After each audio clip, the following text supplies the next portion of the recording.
Namaste to all the viewers. So today evening we shall be discussing about Arjuna's Vishada Yuga. So this is about the first chapter and the second chapter of the Bhagavad Gita and the dilemma that Arjuna has and how Sri Krishna approaches with him with solutions for that dilemma. So yes, Rishi, do you have any starting words? And then we can begin with. Namaste to all of the audience, uh, Ninar and Dharma as well. Uh, just as Ninar said, we will be discussing specifically on Vishada and the response which Bhagavan gives. Ultimately, that's what Gita is mainly about.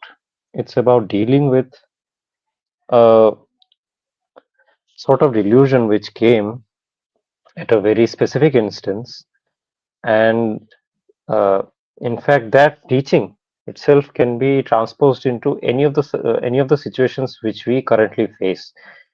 Uh, before before going deep dive into it, maybe we should discuss about what's the significance of Gita and its position in the whole text as well, right, Neha?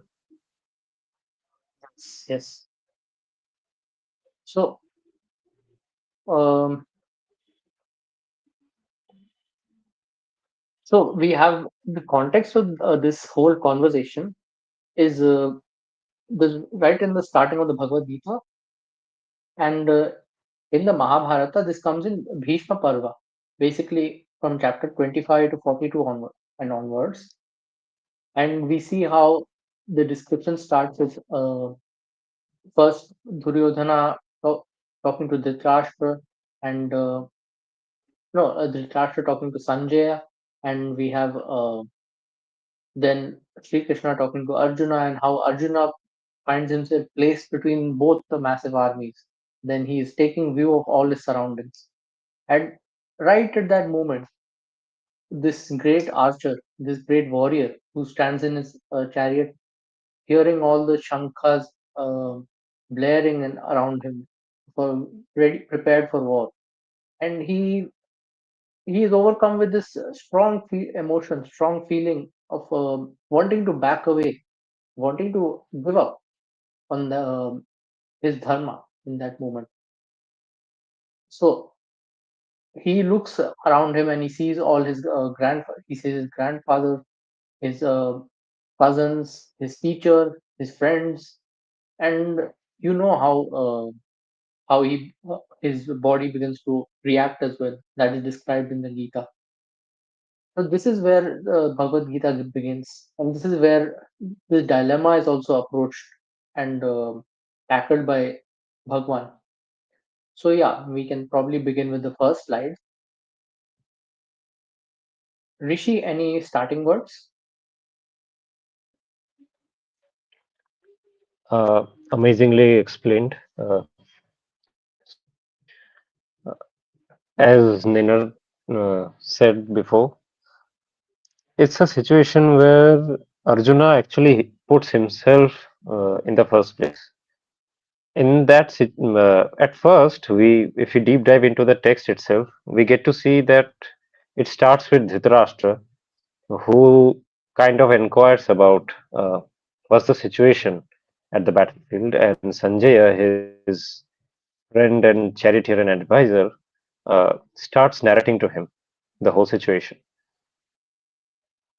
Going forward, we see that after blaring of the conch shells and so on, Arjuna himself says to Bhagavan that take me into a spot where I can actually gauge the opposing army. And that's where Bhagavan takes the chariot and rightly puts it in such a position where Arjuna at the back he has his own army, the Pandava army, and opposite of him is the larger Kaurava army. But in that, at first glance, he doesn't look at the enemies, so called. In fact, he gets to see his relatives, all of the relatives. Some of them were mm, some of them were grandfathers, teachers, uncles, cousins. Uh, some were even uh, what should I say, nephews. All of them he was Yes. watching. Also, also, couple of generals and so on who he had met, who he had interacted with. This situation actually created a lot of problem. The whole enthusiasm that he had beforehand, it just vanished away. And now we will get to see what actually happens. Uh, I guess we should move next, I guess.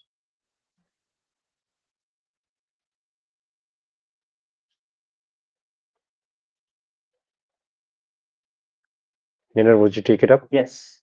So in this scene, we see an uncomfortable truth that is uh, lied unsaid in this whole situation and backdrop. It is about how we express our principles, our ethics, and our values. But the underlying reason for that, for the expression of these principles, values, and ethics, they turn out to be just simple fear. Fear, you can say, dressed up in noble words. That is what is the story of Vishada, in Arjuna's Vishada in this instance. It doesn't mean just sadness or dejection. It is about paralysis of action, fear of action, uh, fear that you cannot move forward with the action you were already ordained to do, in a sense. So, several verses in the first chapter of the Bhagavad Gita describe physically and emotionally how Arjuna reacts to this dejection overcoming him. For example, we know of the how the bow, the Gandiva, slips from his hand, and then his skin starts burning intensively. He has intensive goosebumps. You can say, in the negative sense, that he is fearful of taking up his his duty. And finally, he makes an appeal to Bhagwan that I am not able to stand firmly at all. My mind seems to be wavering, and I want to back out from what was my duty, what till now I had considered my duty. From this point on, he begins his kind of philosophization, the philosophization behind his fear, um, to justify him backing out. Yes. So, Rishi, any points on this? Of course. So he comes up with many justifications for the situation that he is in right now. Looking at all of the relatives and the consequences which he will be facing by enacting uh, the so-called objective which he had in his mind before coming into this situation, all of that vanished away, and because of the dire situation which Nina expressed about Arjuna, he then comes up with various arguments. Uh, Primarily, we see that he says basically that after all, we know killing is adharma, himsa is adharma, and not just that, killing, he is not going to kill any random guy, but he is going to kill especially teachers, his elders, kith and kin, and that is far more greater adharma. He gives many, he actually alludes to many uh, mm, what should I say, many texts. Uh,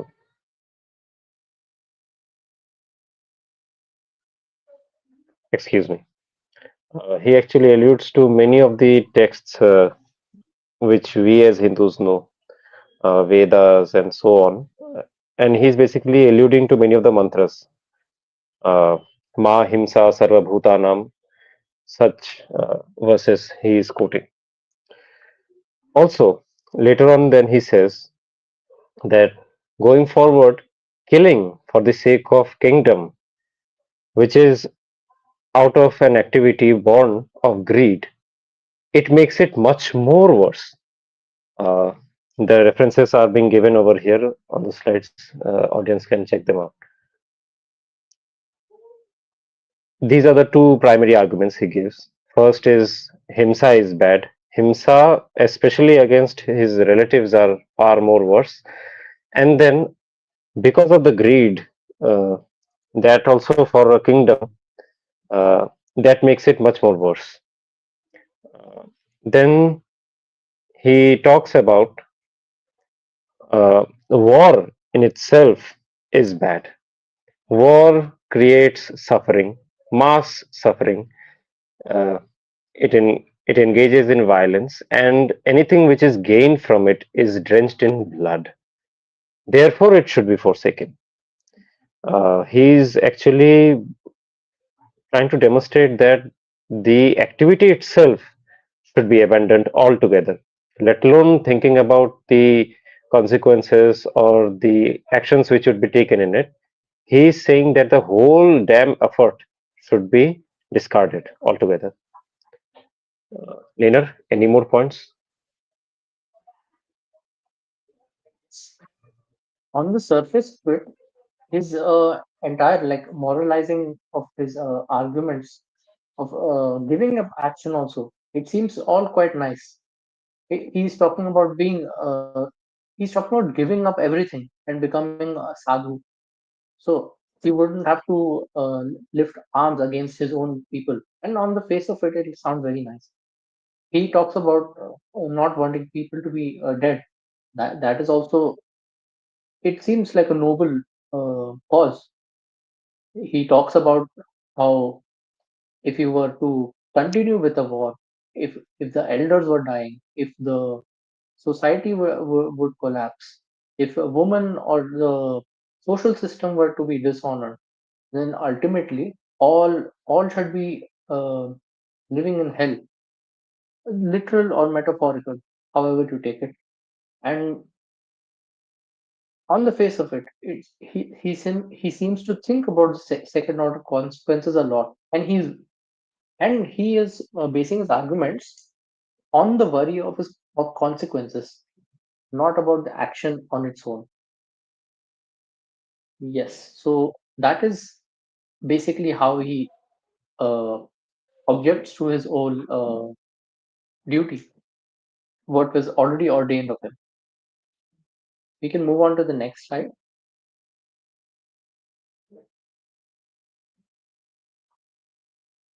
From this point on, we begin to see more of a dialogue, starting with Sri Krishna giving him a response as to how he perceives Arjuna's reaction and his words. So he says he uh, he is not directly consoling him even. He straight away calls him out, and he says that the men you are who you are grieving for, who you think sparing would actually be dharmic, they are not worth grieving for, and sparing them would be adharmic. He talks of how the learned or the wise men, they would not grieve for the departed and those who were departed, those who have not departed. For them, there is no difference between the dead and the undead. This uh, action paralysis, or you can say Arjuna wanting to give up his own dharma or question his own dharma and instead follow para dharma, that is seen as cowardice in a way. And there are many ways of looking at this, but in a sense, it is also true because uh, he he is moralizing his fear, his own cowardice, and finding an argument after that, after to basically to satisfy his fear, to be a slave to it. If you were committed to your duty, you would not be trying to satisfy your fear and would uh, be committed to the duty just normally. So Rishi, Do you have any points on this? Yeah. So on this issue, I think you have touched on the initial response from Bhagwan, right? So Bhagwan, instead of Yes. consoling him, is actually repudiating him. He is not at all in the mood. In fact, he thinks of it as a charade, I guess, that in such a crucial portion, he is getting into such a temper tantrum.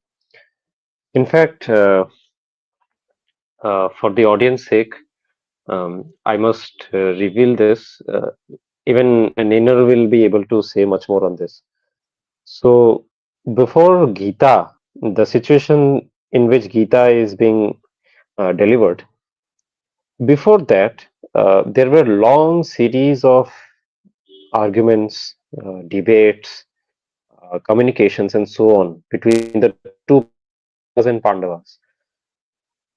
In all those instances, Arjuna actually had supported the idea of war, a just war, especially, and he was all totally prepared for going into this action.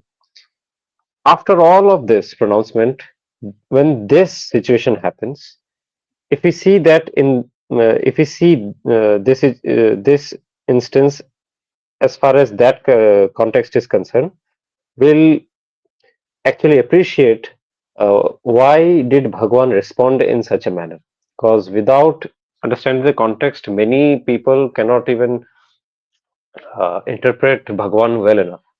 They might think that why is he getting so uh, mean? I guess that would be the word appropriate here. So why is he getting so mean towards Arjuna? Arjuna is saying such correct things, but in fact, it's not true.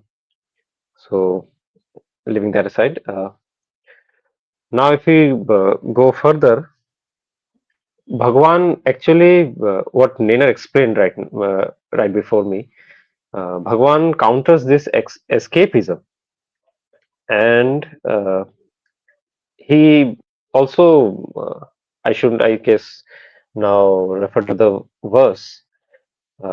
It's Bhagavad Gita 2.2, quote, O Arjuna, in this perilous place, from where has come to you this impurity, entertained by unintelligent persons, which does not lead to heaven and which brings infamy? Uh, so this verse actually refers to a principle which is known to anyone practicing Sanatana Dharma, that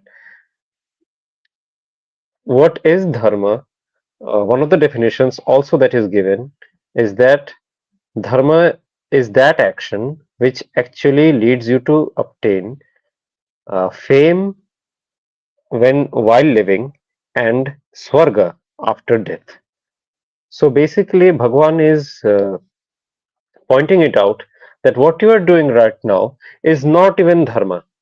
Even though he was trying to appear very dharmic by those arguments, like himsa is bad and so on and so forth. But in fact, Bhagwan rightly points out that it was not aligned with dharma at all. So, what was the reason that Arjuna was speaking as such?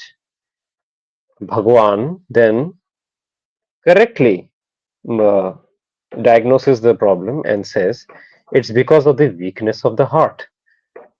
The famous shloka, as many have known, 2.3, Klaibyamma smagamah partha naitattayopapadyate kshudram hridaya daurvalyam taktotishta parantapa. The kshudram hridayam, the weakness of heart, that is the main cause for all this justification and action paralysis, and this disdain for doing something which is right at that moment. Uh, Niner, do you have any points? Yes. So from this also, Sri Krishna begins analyzing him further on this same point of action paralysis and him having a weakness of heart. So that weakness of heart, you can also analyze the specific words in a way. He says weakness of heart, not weakness of mind or weakness of body. Heart, because it comes from a place of emotion, a place which is more, you can say, susceptible to the um to attachment in general.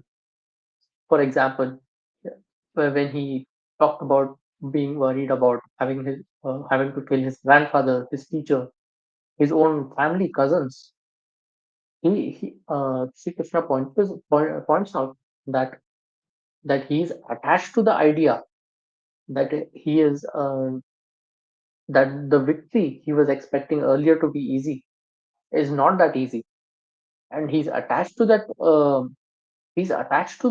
very people who he might want to kill. He is not, but he is shying away from the attachment he should have had for his own duty. That kind of attachment should have stayed, but the right kind of attachment, the wrong kind of attachment, stayed instead. He also talks about, um, I think it is in the from chapter one or maybe seventh, no, 11th shloka or something. He talks about how this kind of a reaction, it starts from when you dwell on an object. You might think about something, maybe a person, maybe an outcome, or maybe a specific object even. And from that thinking about it, you get an attachment that you want that, and this you get a possessive outlook towards it. That you want to have it, or you have that thing as yours.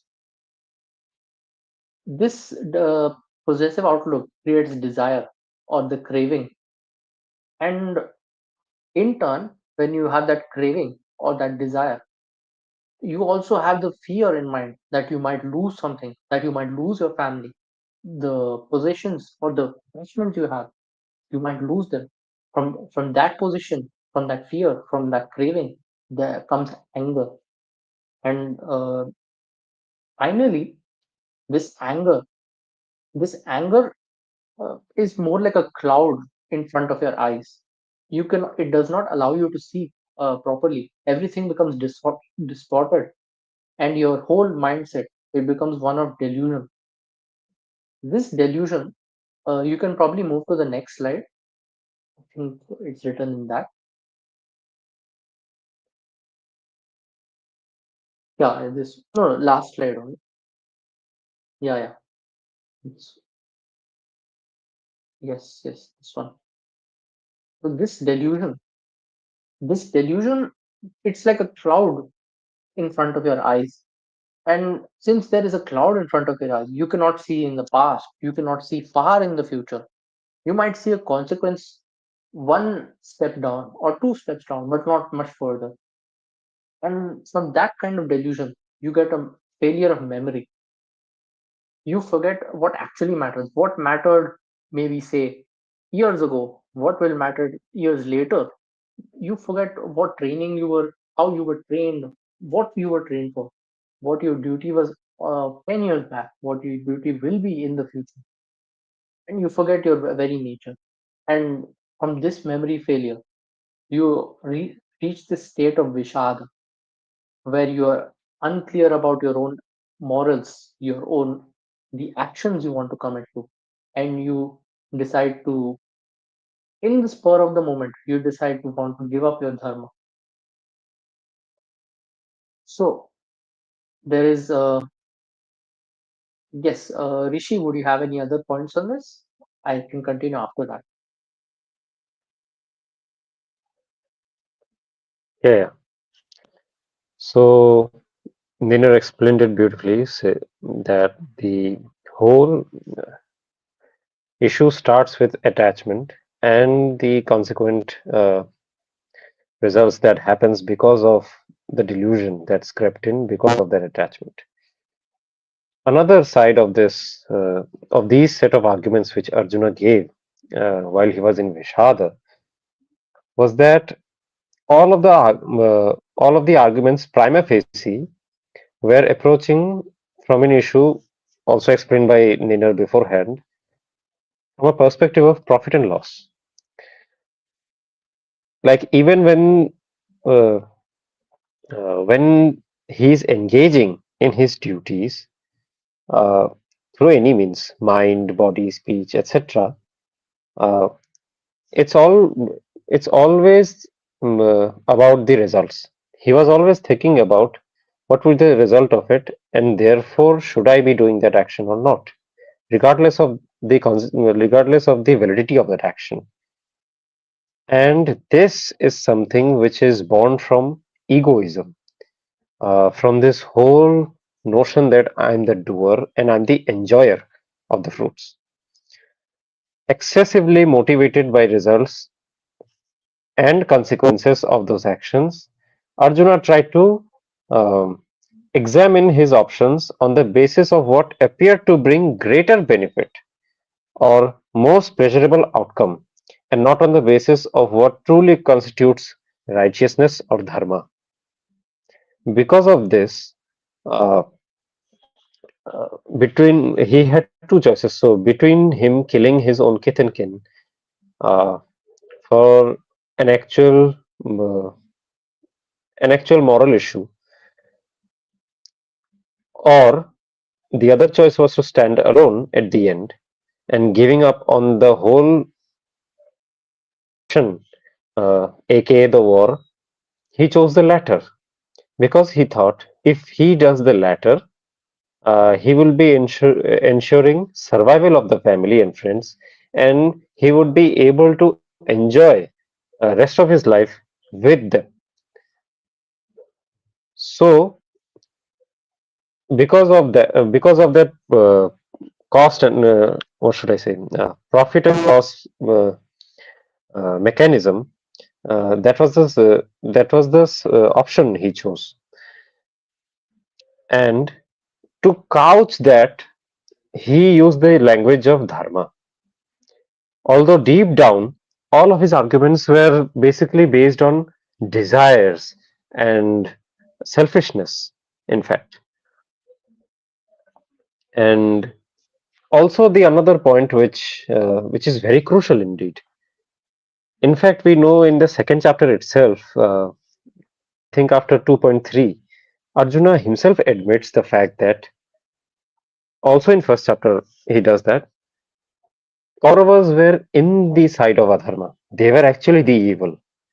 They were not good people.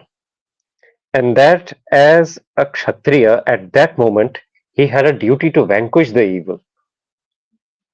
But yet he chose and he ignored his duty because of that cost benefit analysis that he did at that time.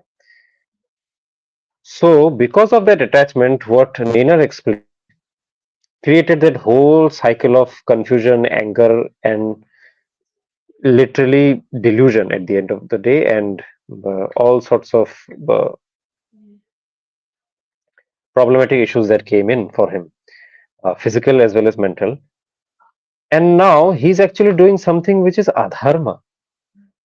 He's relinquishing his duties because of that whole attachment, because of that whole profit and loss perspective that he has by now. In that case, Arjuna faced a dharma sankata where he had to choose whether or not he would be performing swadharma or he would be going into paradharma, aka living the life of a kshatriya and surviving by begging and so on and so forth. He chose the life of paradharma because of attachment to kith and kin, and because he had beforehand couched the whole argument that he had in the language of dharma. So these two problematic issues created the whole problem of Vishada for Arjuna. I think, Dinner, we can proceed from here on, right? Yes. I only have one more thing to say. So, uh, on the next, you can go to the next slide. In that, so we see how Sri Krishna calls out the petty weakness of heart. The reason, once more, let me repeat that the why he calls it the petty weakness of the heart specifically. is because heart is where emotion resides, whereas the mind is where the intellect resides. His intellect is not being used, while the emotion, which drive his sense of attachment, his ego, that sense of I, that sense of mind, Mahakar, that has taken over. That is where he brings up his teacher, he brings up his grandfather, he brings up his, you can say, conscious that he will go to hell or he will be responsible for the death of his family. And at that point, it becomes less about the dharma or the principle, and it becomes about him. Everything revolves around him. It revolves around his conscious, around his parents, his grandparents, his teacher, his cousins, and so on. Ironically, that is the opposite of the compassion and selflessness he should be showing. Selflessness should be to not make everything his, and to actually ask the right questions.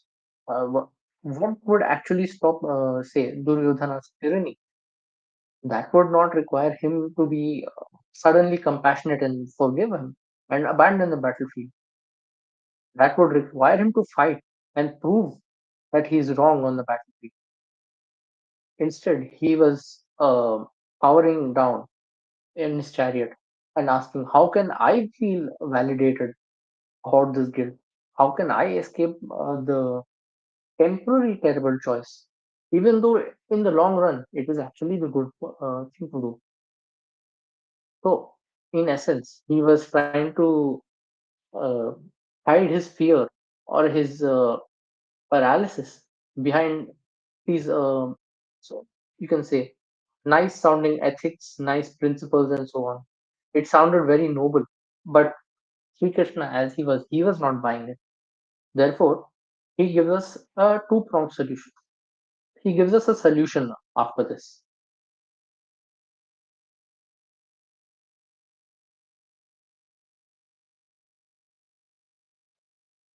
So, the yeah, Rishi, would you have anything else to say about this?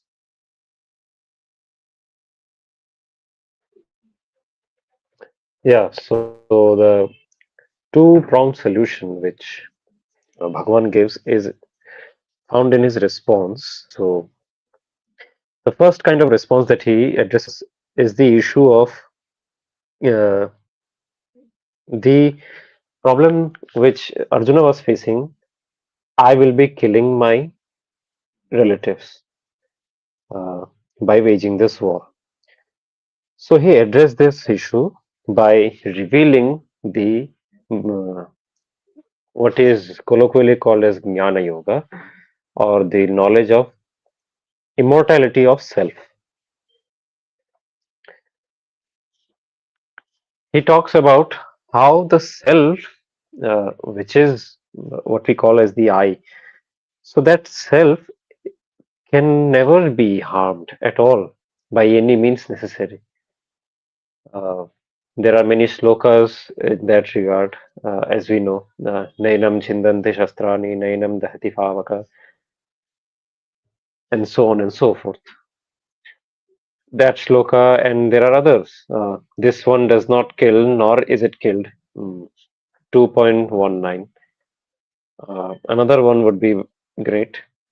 It cannot be cut, it cannot be burnt, cannot be moistened, and surely cannot be dried up. It is eternal, omnipresent, stationary, unmoving, and changeless. Gita, second chapter, 24th shloka. There are many such slokas which he gives, and these statements actually provide arguments to completely prove the point that what he will be doing as action, so called killing, he won't be actually killing people at all. They are eternal selves and they are already immortal. That was the first problem that he dealt with. And in this regard, I think I must say some more points on this. So, Basically, this whole issue of Dharma Sankat, which Arjuna was facing, was caused by uh, what is known as Arishad Vargas, or the six passions that one is hit with: Kama, Krodha, Mada, Moha, Matsarya, and so on and so forth, which has its root in avidya or ignorance. But ignorance of what exactly? It's the ignorance of reality, actual truth. If we do not know the actual truth, we actually make up things. Uh, and by making up things, we fall into delusion, and then all of the Arishad Vargas harm us. That was the case with Arjuna as well. When we are relieved from this uh, ignorance and we encounter the reality that we are not limited by the body mind complex, but instead we are self Atma, which is immortal and infinite, we actually have a new dimension open to us. Because of this ignorance, one had developed identification with the body mind complex, on the other hand. And there rises ahankara, the I-ness, and mamakara, the notion that this is mine, this is not mine, as Nainer had explained beforehand. The ahankara and mamakara towards his relatives that Arjuna had felt, that ultimately led to Vishada. So the first solution which Bhagwan gave was to cut at the root cause of that very problem, which I had uh, said before.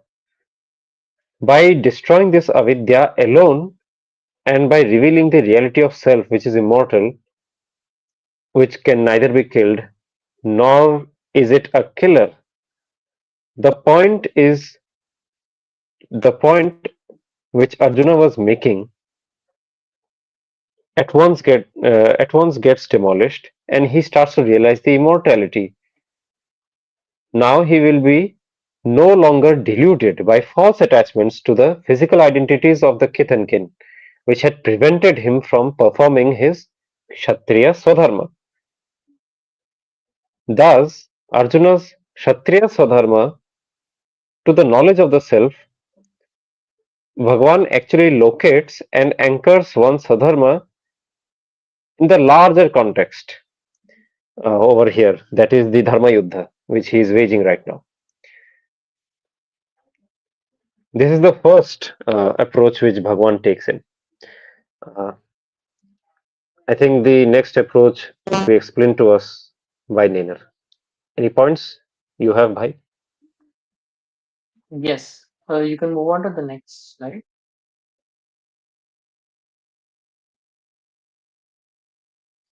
As Rishi spoke, the first pronged approach was about addressing the actual philosophical root of what Arjuna was avoiding. That souls do not die. Uh, merely by killing, or he is not the doer in essence, right? So that is why he is not to fear about making action, and he is not to have an attachment to who is the killer, um, or him as a killer itself, because he is not the killer. uh, yeah, and after that, he also Okay, so let me add something here.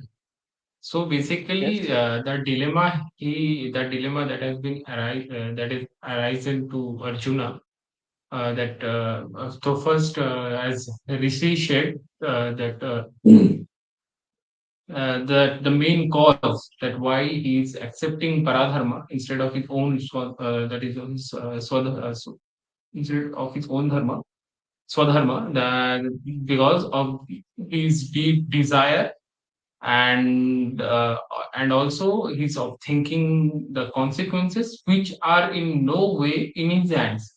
Like also Sri Krishna further says that whatever you do, like if you fight the war or if you don't fight the war, it doesn't matter, it will happen, it has to happen. So now as you said, like he's having this like trembling, like should he kill or not? But the thing here is that people he's killing, as again discussed earlier, like the Kauravas were like not dharmics, obviously, and by not dharmic then adharmics. Like they were kind of terrorizing. So that's why all this war and all. So here again, like as our Dharma Shastra says, like those who do it, like those who do all this. So the only favor you can do upon them, like as you say, kripa. So by killing or by unaliving them is the favor you're doing to them. Like by only and only unaliving them, you are doing kripa on them that after this whole khushad is over, they will again they will again like, take a next birth and cleanse up all these adharmic karmas of their in the next birth. So you are giving them that choice. Okay, now you can move on.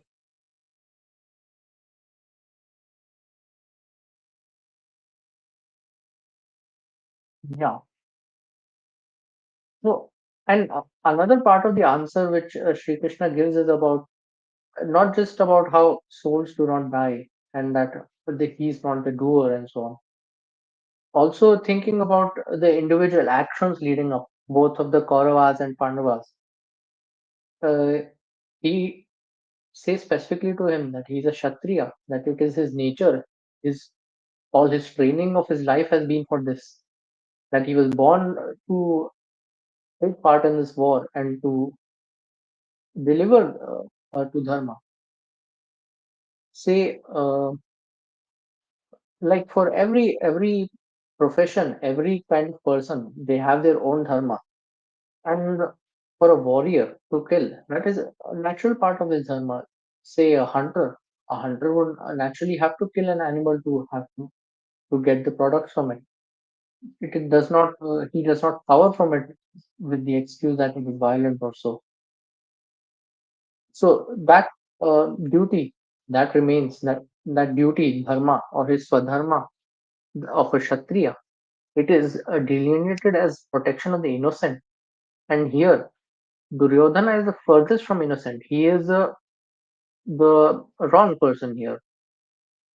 Arjuna must so rightfully uphold his dharma and implement the protection of the innocent according to the Kshatriya dharma. And it is also not like it is some random war happening for no reason at all.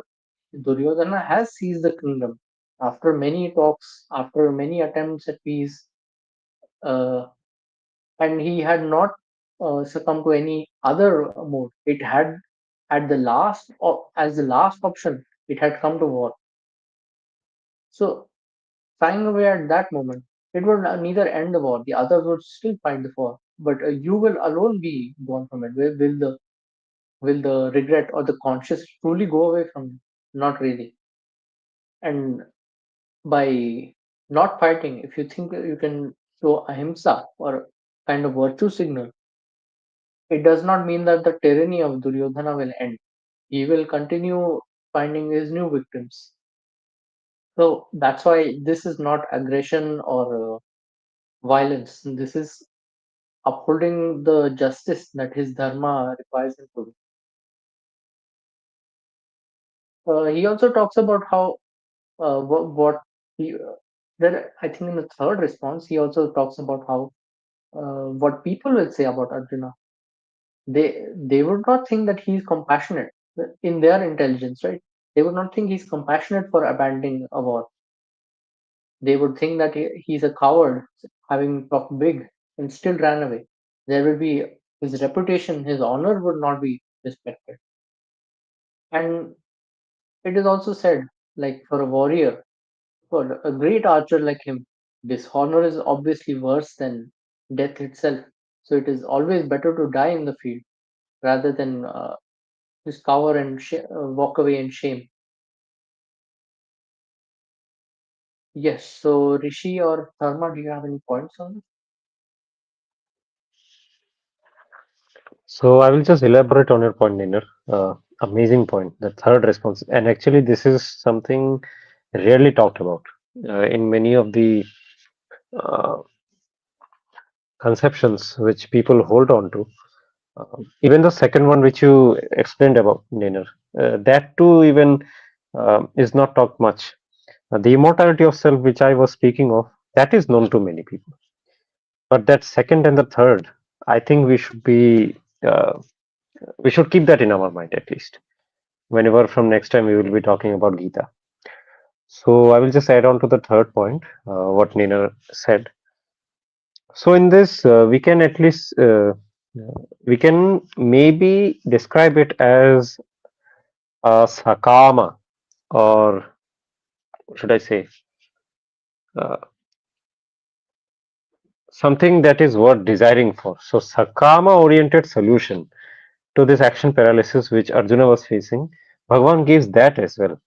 As Nina talked about, that getting away from this whole situation outright by fleeing from it will bring dishonor to his name, especially his main enemies over there, the Karna and so on. They will mock him, uh, and this will go and spread far uh, beyond the territory which Arjuna had in his mind. It will be uh, far more sinister because this will be etched in history, and for for the future coming, Arjuna will be seen as a symbol of cowardice. These are the points which Bhagavan actually refers to when he says, "quote It's it's chapter 2, verse 31. Even considering your own duty, you should not waver, since there is nothing else better for a Kshatriya than a righteous battle." So here Bhagavan actually addresses this profit and loss issue. So basically, what uh, Arjuna was trying to do, he was looking at the result, and based on that, he was taking decisions of actions. Now, Bhagavan is saying that action itself, you should be judging first and foremost. Am I doing the right action or not? If I'm doing what is right, regardless of what results may come afterwards, due to that right action, that will be far more desirable, or far more profit. What should I say? Not profit, I guess. Far more better solution. it? In Right. fact, Yes. It is. far more. Uh,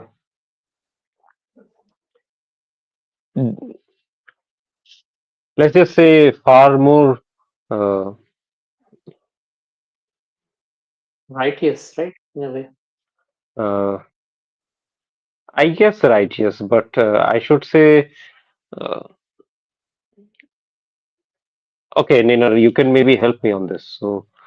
Uh, what should I what should I describe it as? So basically, Bhagwan is trying to explain that the action itself is so much better, regardless of the result it might produce.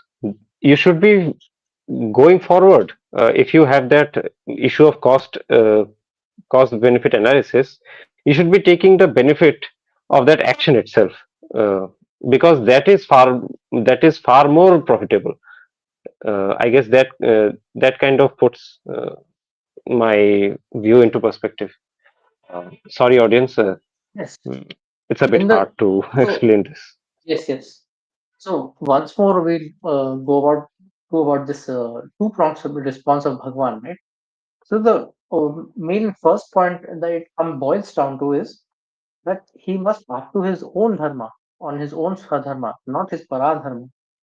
And doing so for any person, and even most importantly for a Kshatriya, doing so is much better, much better, and gives you heaven.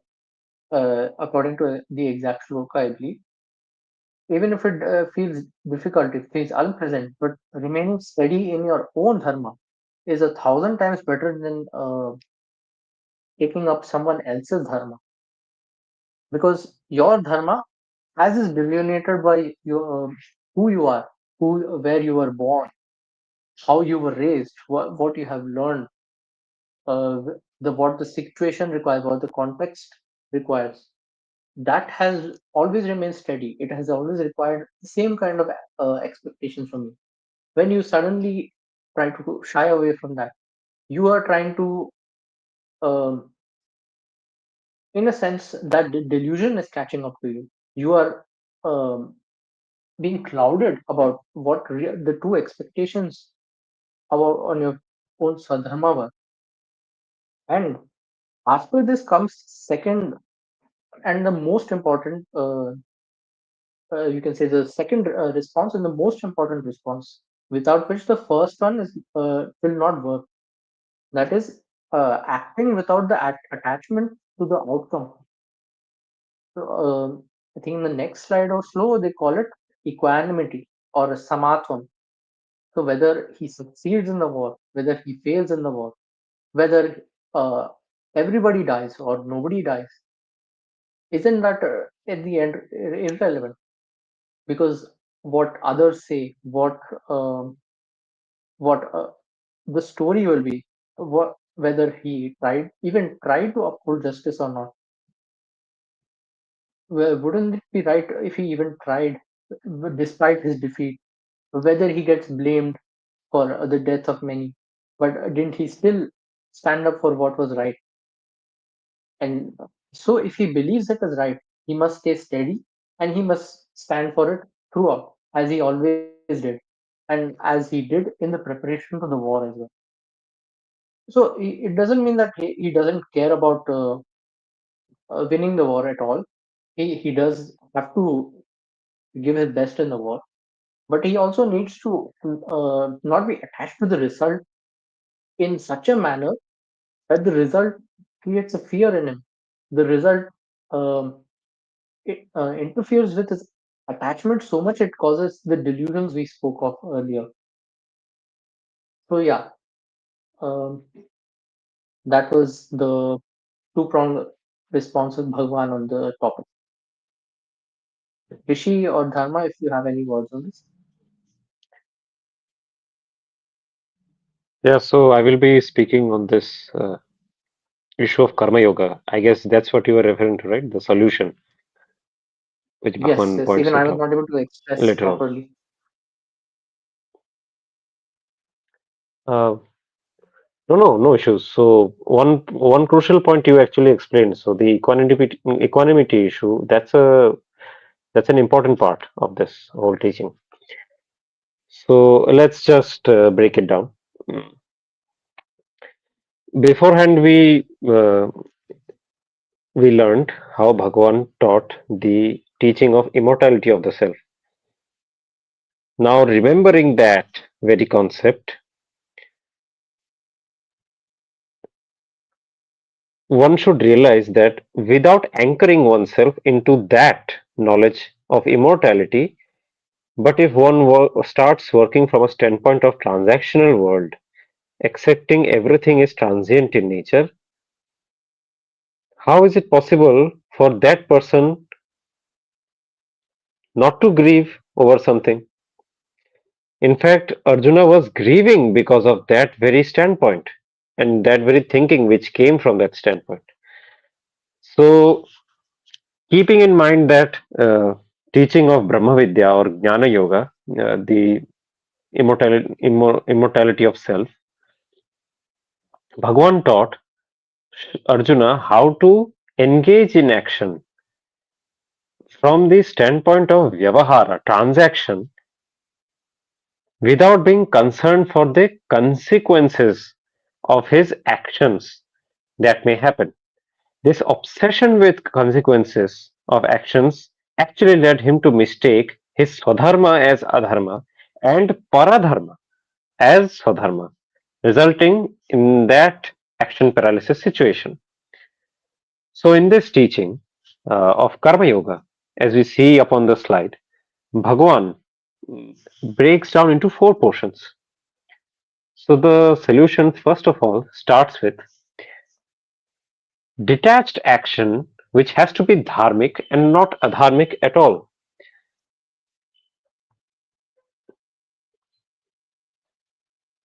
So the references have been given over here. Uh, Let me just quote one of them. नेहाभिक्रमनाशोऽस्ति प्रत्यवायो न विद्यते स्वल्पमप्यस्य धर्मस्य त्रायते महतो भयात्. So, for the benefit of audience, I will be quoting a commentary on it, a very great commentary, in fact. Quote, moreover, in the path to liberation, that is, through Karma Yoga, there is no waste of an effort in beginning, unlike as in agriculture, etc. The meaning is that the result of any attempt in the case of Karma Yoga is not uncertain. Besides, unlike as in medical care, nor uh, neither there is any occurrence of pain or suffering. But even if little swalpamapi, little of this dharma is conducted in the form of karma yoga, this actually saves one from great fear, mahato bhayat, of this mundane existence, which is characterized by death, destruction, suffering, birth, etc. And the next reference which is given is towards a point which I think all of us should remember, that uh, yash shastra vidhim utsrijya karya karya vyavasthito. And the shloka goes on basically saying that what is to be done and what is not to be done, that is to be determined by shastras, and one should be following that. That's the first prescription which Bhagavan gives to Arjuna, that performing detached from the results of any action, but that action should be dharmika and not adharmika at all. Another one which he gives, it has the same beginning, that being detached from the results, but practicing your own dharma over here. So uh, the references too are given. Now, swadharma means the dharma which is ordained for oneself. Um, Now, this is explained through many points, like Nina did beforehand. One is born into, one is raised as one. So you are prepared as an adult. You are prepared by then to follow certain set of actions, and in that there are do's and don'ts. So that becomes your swadharma. Now one must be practicing those, and if one does not do that, what's the result? Bhagwan explains to us. In fact, so one quotation which I will be giving, uh, that's from chapter 3, verse 35. Shreyan swadharmo vigunaha paradharmat swanushtitat swadharme nidhanam shreyah paradharmo bhayavaha. It's a very, very famous shloka, and I think audience will love this. Quote, one's own duty, one's own, actually, that is swadharma. One's swadharma, though defective it might fail, is superior to someone else's duty well performed. Death is better while engaged in one's own duty. Another's duty is fraught with fear. End quote. So these are the first two teachings that Bhagwan gives. I think Nainer can speak on the latter two as well. Uh, he has great points over it. Over to you, Niner. On the point of uh, doing one's own duty over someone else's duty, I would like to bring the example of uh, about how even if it is defective to stand your ground and continue doing the duty you are ordained to. The best example I can think of is Kumbhakarna. How even though he stood against the morals of what Ravana had done, he had to succumb to his duty and he had to fight as a warrior on his brother's side. That is where you can see the same thing kind of playing out. Or even there is example of warriors on the side of the Kauravas as well, who, albeit knowing that they are in the wrong, they have to stand uh, according to the ground that they took many, many times, and they cannot change their side in the last minute and so on. So, yes, so that was that. Uh, Rishi, on which specific point did you want me to continue? Yeah, so I wanted you to actually enumerate on the equanimity, samatvam, and the self-restraint portions.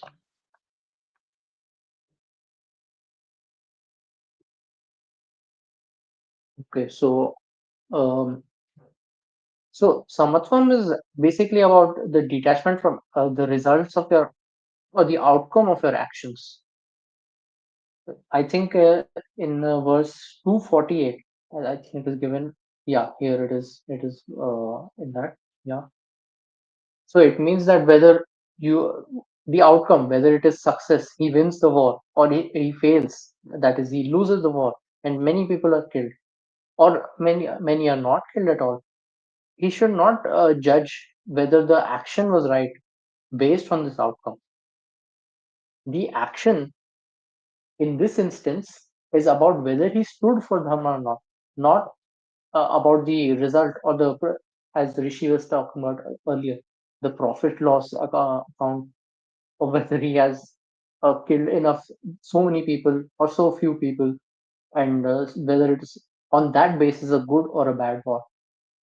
The right way to assess your action is not on outcomes, then it is on whether it is just, and whether it, even if it involves a large number of people dying, if it is just, it is a just cause, and that makes it dharmic alone.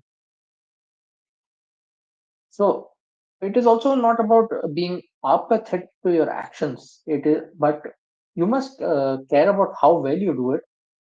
Like you should not be apathetic to the performance of the war, and you should try to hard to win it. But the results should be not. You should not have an attachment to the results, because, as we have delineated earlier, attachment itself brings about that kind of delusion in the end, and that delusion is this entire Vishad we witness now in Arjuna. So I could think of many examples as well where um, someone might, with the weakness of heart, someone might feel bad about something. Say, a doctor going into a surgery, he might feel a bit overwhelmed by seeing all the blood or something, and he might not want to cut up the patient to actually cure him. But it is in his duty to actually do it through, no matter what his heart feels, because that's his job. You cannot back away from it in the last minute and so on, right? That is essentially samatva. That is the whole equanimity that Sri Krishna speaks of. Yes, Rishi. Did we have any other topic to continue? I think you have explained it, the third point, extensively. Do we need to go on over the self-restraint one, the fourth point? So the self-restraint one also is quite interesting. We can say a few things about this. Essentially, the reference to self-restraint here is about indriya nigraha. So about the controlling of your senses. Why it is referenced here is also because attachment, in a sense, so when you feel attached to something, there is a medium of attachment as well. So say you have a dog, the reason you might feel attached to it might be its appearance or the sound of it. The appearance, um, if you were blind, you would not have to see the appearance. If you were, um, if you could not hear, you would not know how it barks. You would not like the bar. You would be absolutely indifferent. You would have self restraint. So in that same manner, without being blind, without being deaf or anything, you must have that kind of self control, the self restraint that enables you to, you can say, be indifferent to a kind of attachment. So yeah, that is what I think comes from the point of self restraint. Do you have any thoughts on that, Rishi? Amazing, amazing. So these four kinds of teaching, I mean, these are so encompassing, uh, addressing every single issue of our life is possible by following these four solutions which Bhagwan gives. Gita, in fact, is many commentators in history have talked about it that Gita, even though it appeared in a very specific context of war, it is addressing such universal issues. It could be posed over any problems, in fact, because there are many places where we fall in this sort of conundrum or dharma sankat. And it is also because of attachment and uh, attachment to the very situation that we are in or to the results that we may incur because of what we might do at that point. All of them are solved by following these four uh, principal teachings of Bhagavan. These work then, these shall work even now. If these are not kept in mind, I don't think many of the problems that we face now can be solved at all. Even then, mm, Arjuna faced many situations where he gets into problems, but he is reminded again and again of these teachings. And lo and behold, we know the result of the history at that time. Now, I think, Ninar, we Yes. are at the end of the presentation, right? Yes, yes. Maybe, do we have any point on the first point? I think we did not elaborate much on it about how to have the viveka to know what is a dharmic action and what is a dharmic action. Perhaps we can say a few things about that. Yeah, so on this issue, Bhagwan is very clear, right? So, Bhagwan refers to that 1624, that the commands of the Shastras to be uh, are to be referred to whenever thinking of uh, what is to be conducted and what is not to be conducted at any given point. Uh, this viveka especially develops from karma yoga because by engaging in self-restraint and so on, we actually develop our mind to be very analytical and to be very cautious. Also, these are first principles. So when we start having these, automatically we have this knowledge too as well that okay, I know that the situation which I'm in right now, what is to be done and what is not to be done. It's very easy because when you start having situations and when you start thinking from a perspective where you are non-attached to both the results or the surroundings, you can actually think far brilliantly, uh, which you would have not if the other case, if it was the other case. So, due to this non-attachment, then it becomes very easier for you to have that vivek, that discernment that okay, this is right, this is wrong, and this must be done, regardless of whatever may be the results that may incur cause. At the end of the day, those results are not in our control at all. It is in the control of outer forces. Uh, those are also deeper concepts which Bhagavan explains later on in Bhagavad Gita. We shall not deep dive into that. But for today's session, in this regard, the viveka which Niner was referring to, this can only be developed through the practice of karma yoga, and especially of non-attachment and equanimity of mind. And I guess, Niner, any points you have for the latter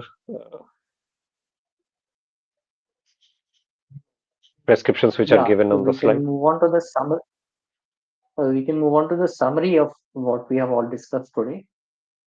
So this was essentially a presentation about Vishad, Arjuna's Vishad, and how Sri Krishna approached it and answered it appropriately on various levels, with various responses as well.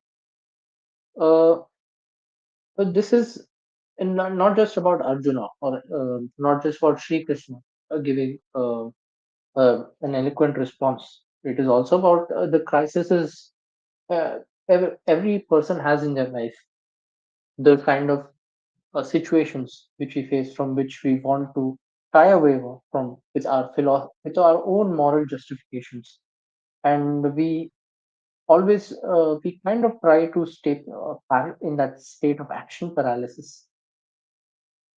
The excuses are largely the same in those situations, that I am being very compassionate by sparing and not engaging in the war.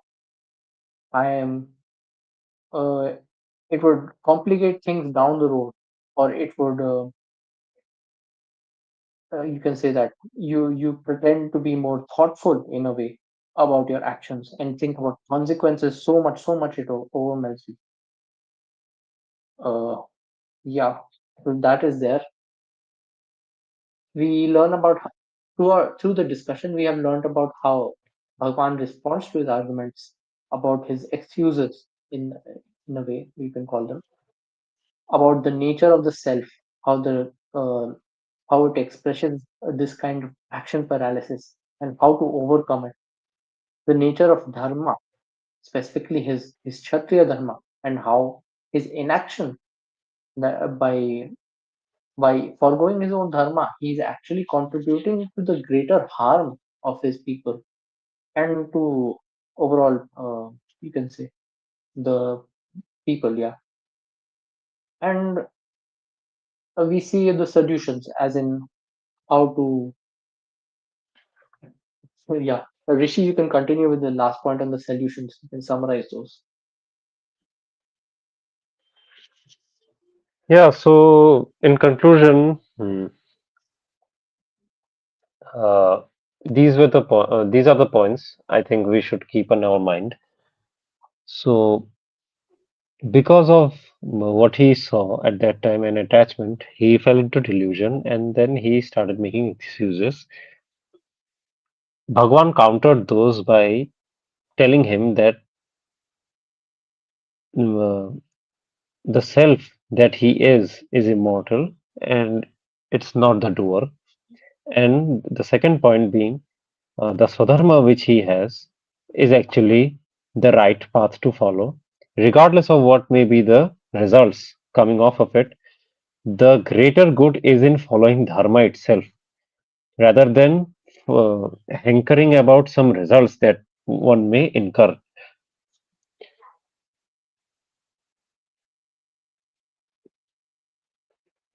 Now, after that, Bhagwan also tells us how to actually lead our life and not be following into this trap yet again and again. And that's where the teaching of Karma Yoga comes in. Uh, this is the first basic teaching of Bhagavad Gita, and primarily this was the uh, teaching intended for Arjuna and people like Arjuna, which are all of us, common people, because we all fall into that trap just like Arjuna fell. And Bhagwan also afterwards explains how he must proceed and uphold dharma as he was meant to do and be detached from the results. As we know, this is enunciated in the Karma Yoga discourse. Yeah, basically, to summarize, Gita provides a wonderful analysis of how action paralysis caused by dharma sankat arises in people in their daily engagement with the world. Also, Bhagavad Gita dissects the anatomy of this dharma sankata and its causal factors and presents to us uh, a threefold solution to overcome the very same problem that was met by Arjuna then and also met by us right now in our lives. Uh, by this, I think we end this discussion today. Uh, Thank you so much, audience, for Yes, coming in. yes. Thank So, you, so Ninar. okay. So wait. Thank you, Dharma. Wait, so before we wrap it up, I want to say something. Like, first of all, if any of the audience wants this presentation and want to use it or for learning and other purposes, you can mail it to us at navavimarsh@gmail.com. We will send it to you. And the presentation and the stream we are doing mainly came from the motivation by Nitin Sridharji's video in Indica. So let me show you that.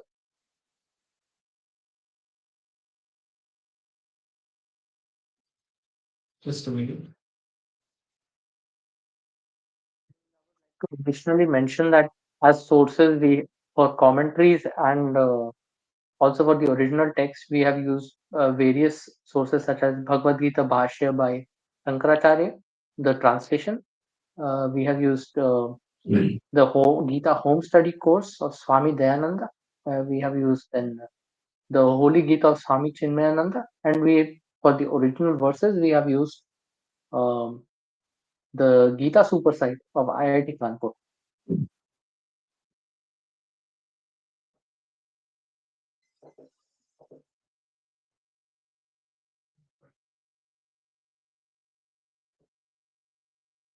So as you can see here, this is the video I was referring to.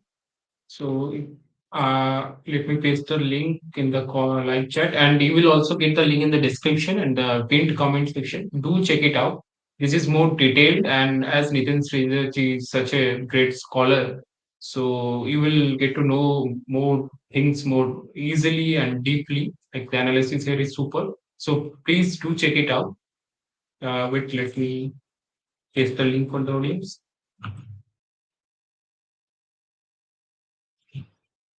Are there any questions? No, there aren't any There questions. is one. No, no, there is one. Oh, There is there one. is one. There is one. Yes. Okay. First, let's take it. This one. So answer Nina and Then Rishi. what does the Gita say about controlling temptation? So it boils down to the same 4 points we discussed at the end, right? About self-restraint, about detachment from the fruits of activity. Temptation is basically you can say attachment, right? It is wanting of an object, a wanting of a person, and so on. From that, you must practice self-restraint because temptation is um, is a meaningless end in itself. You must know that end the end goal must be righteous and rightful action according to your swadharma. The temptation itself, it is kind of an interference. So you must practice self-restraint to avoid.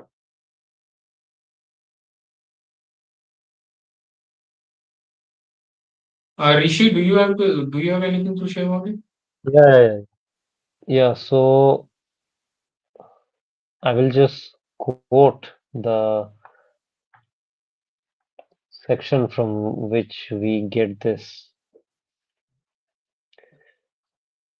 So basically, Bhagavan refers to this again in the 12th chapter later on. Mm, This is the Bhakti Yoga chapter, and in there, mm, Bhagavan talks about so the problem that we have, right, with our mind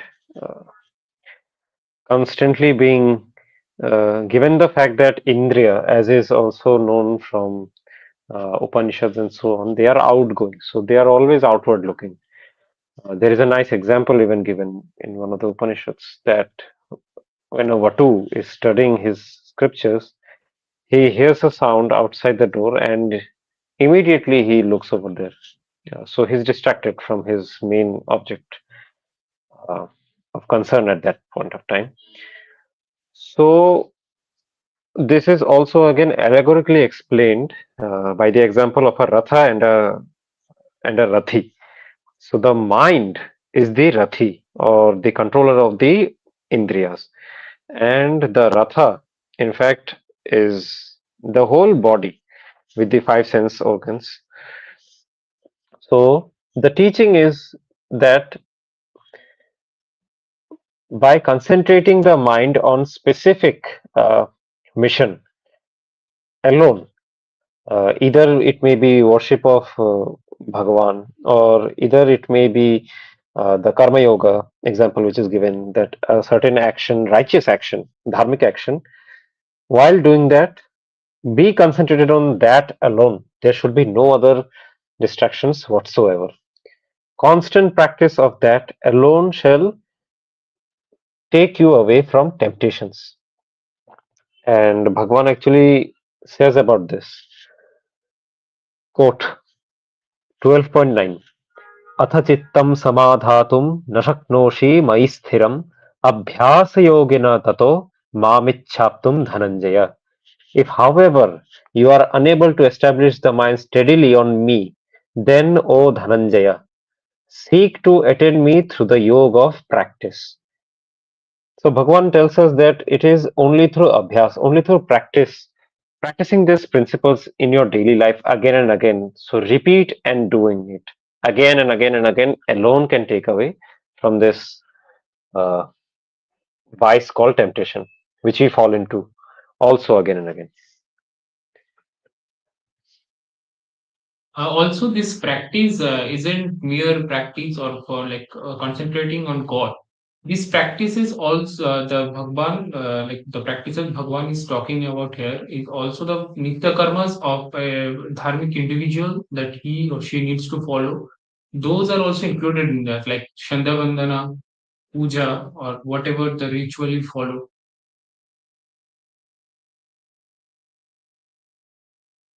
Yes, and in general, Samanya Dharma as well.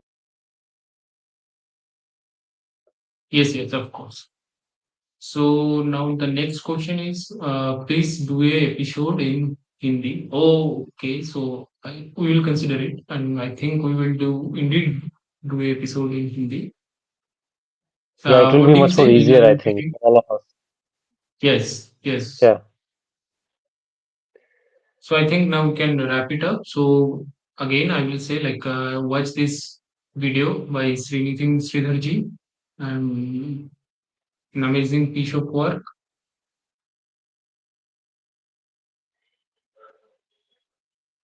Mm. So then let me end uh, this whole podcast of today by quoting a shloka from Bhagavad Gita Falashruti. It is supposed to be said after, at least after reciting some of the verses of Bhagavad Gita. So I'll just quote that. Uh, गीताया श्लोकदशकं सप्तपञ्चचतुष्टयं द्वौ तदर्धं वा श्लोकानां यः पठेन्नरः चन्द्रलोकमवाप्नोति वर्षाणामयुतं ध्रुवं Gita Path Samayukto Mrto Manushatam Vrajet. So thank you so much, audience, and uh, uh, please forgive me, especially for lacking in vocab, because it's a very deep topic, and I had to prepare it, and also there were some problems from my side. So kindly forgive me for any of the discrepancies which have come in. I think, moderator, you can. Okay, thank you so much. Thank you, everyone. Jai Sri Ram, Vande Mataram.